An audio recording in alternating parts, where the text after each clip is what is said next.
Hey everyone, welcome to City Chat. I'm Sarah and I'm here with my co-host Marcus. Today we're diving deep into what it's really like living in Knoxville, Tennessee in 2026. And I gotta say, I am pumped to talk about this city.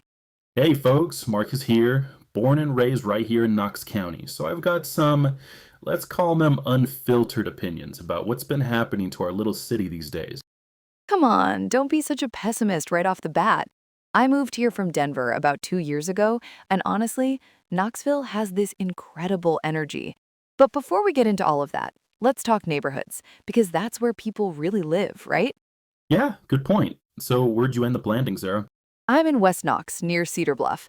Love being close to the mountains, and it feels more suburban and family friendly. Though the mortgage, whew, I'm paying about $2,800 a month for a three-bedroom townhouse.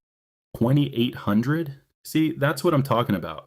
My buddy who's a teacher, he's making 42,000 a year and can't even dream of affording West Knox anymore. He's stuck renting a one-bedroom in North Knox for 1,200. Wow, that's rough. What about other neighborhoods? I mean, I've heard good things about Sequoia Hills and Fountain City. Right, so Sequoia Hills is gorgeous. Historic homes, tree-lined streets, close to town. But you're looking at half a million minimum for anything decent. Found City's more affordable, good community vibe, but it's further out. Then you've got South Knox, which is really up and coming.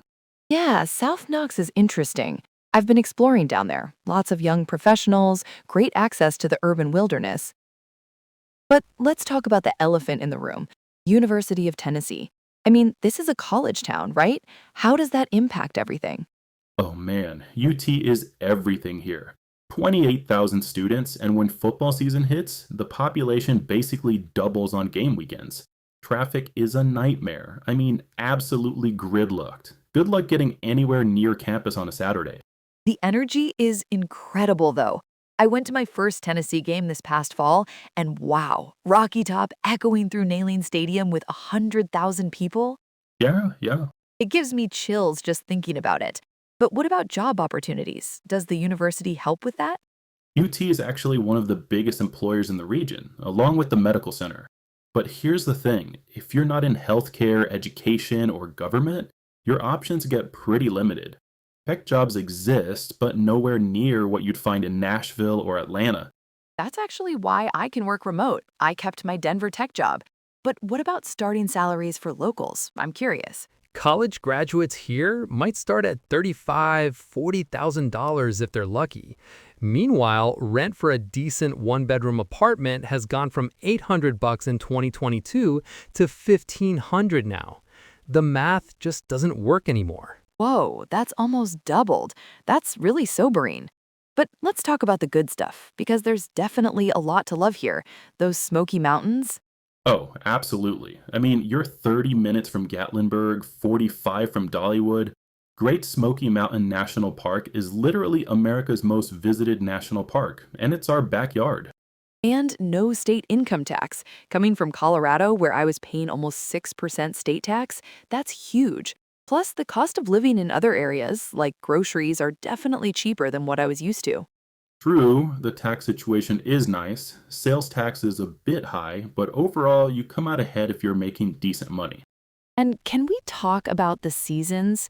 Marcus, you probably take it for granted, but coming from Colorado, where winter is brutal and summer is hot but dry, having actual spring with blooming dogwoods and redbuds, then fall with those incredible mountain colors? I'll give you that. October in the Smokies is pretty spectacular. Though you haven't lived through a full summer yet, have you? Wait till July when it's 95 degrees with 90% humidity. You walk outside and it's like breathing soup.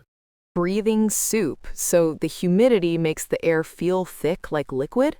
Exactly. You're drenched in sweat the second you step out of air conditioning. And don't get me started on what we call pollen season in March and April. Everything, your car, your porch, your sinuses, gets coated in yellow-green dust. Okay, I actually experienced that. It was like nature's revenge. But let's get real about infrastructure, because that's where things get interesting. Traffic has been an adventure.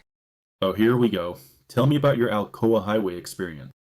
It's like being stuck in the middle of nowhere, meaning completely trapped with no escape.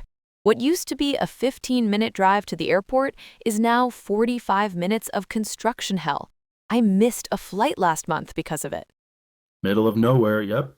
And I-40, rush hour now starts at 3:30 and doesn't end till 7. It's wild. Used to take me 20 minutes to get from West Knox to downtown. Now it's an hour easy. And there's this whole driving culture clash happening. I've noticed locals tend to drive more leisurely, while transplants from bigger cities are more aggressive. It's like two different philosophies sharing the same roads. That's putting it nicely. You've got people at a laid-back southern pace running into New York or California driving styles. Recipe for road rage. Exactly. And public transportation? Basically non-existent. Coming from Denver, where we had light rail everywhere? Yeah, the cat bus system is pretty limited. If you don't have a car here, you're basically stuck. It's just not designed for public transit. But let's pivot to the fun stuff, food, because that's been one of my favorite discoveries. Obviously, there's Abridged Beer Company and Burger, which is fantastic. Good choice. That's legit local, not tourist stuff. What else have you found? Okay, so there's this place called Yasin's Falafel House that absolutely blew my mind. The owner is this incredibly welcoming guy, and the food is phenomenal. And I discovered Tupelo honey for Southern brunch. Yassine's is great, but if you want the real deal, the hole in the wall spots locals actually eat at, you gotta try some of the meat in three places. There's this joint called Chandler's Deli in the halls that's been around forever. Meat and three, that's a main dish with three sides, traditional Southern style, right? Exactly. Fried chicken, meatloaf, catfish, whatever. Plus three sides like mac and cheese, green beans, cornbread. Real comfort food. And Pete's Coffee Shop downtown, been there since the 50s, still has the original booths. I love that. What about the nightlife scene? Market Square has been pretty lively when I've been there. Market Square's definitely improved. You've got live music most weekends, farmers market on Saturdays. The old city has some good bars, Preservation Bar, Suttrie's, though it's still pretty tame compared to what you'd find in the bigger city. True, it's not Denver or Nashville level, but there's a charm to it. And McKay's Books? I could spend an entire Saturday just wandering around that place. It's like a book lover's maze. McKay's is definitely a Knoxville institution. 3 floors of used books, CDs, movies. You can find stuff there you forgot existed. Now, let's address the elephant in the room that came up earlier. That CNBC ranking and the whole "we're full, try Kentucky" sentiment. That was pretty harsh, Marcus.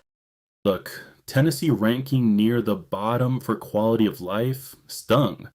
But the Reddit reaction was real frustration. Housing costs skyrocketing, traffic getting worse, local wages not keeping up. People feel like they're being priced out of their own hometown. I get that. I really do. It's not just Knoxville, though. This is happening everywhere. But there's also this cultural adjustment. I mean, this is still very much the Bible Belt, right? Absolutely. Politics and social issues here are more conservative than what transplants from bigger metro areas might expect. Some folks moving here from places like California or New York experienced culture shock beyond just the humidity. Yeah, I've definitely noticed that shift. It's more traditional than Denver, for sure.